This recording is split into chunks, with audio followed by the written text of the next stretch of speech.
কোন সাহাবী দাঁড়ায় না, এক সাহাবী দাঁড়িয়ে বলল, নবী, যুদ্ধের ময়দানে চাবুক চালানোর সময়, লাঠি চালানোর সময় এক কাফেরকে মারতে যেয়ে আপনার লাঠির বাড়ি আমার পিঠের মধ্যে পড়েছে।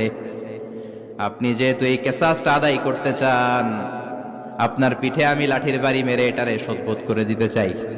বিশ্বনবী বললেন, ওমর রাখো, এটা বান্দার হক, মিটাতে দাও। বিশ্বনবী বললেন, আসো, তুমি এসে আমার পিঠে লাঠি দিয়ে চাবুক দিয়ে বাড়ি মারো। সাহাবী বলে, ও নবী, তখন দুর্ভিক্ষের সময়ের যুদ্ধ ছিল, আমাদের গায়ে জামা ছিল না। যখন আপনি আমার চাবুকটা পিঠের মধ্যে মেরেছেন, আমার পিঠে তখন জামা ছিল না। আপনি যদি যথা নিয়মে কিসাসটা আদায় করতে চান, আপনার জামাটা খুলেন, খালি পিঠের মধ্যে বাড়িটা মারিস।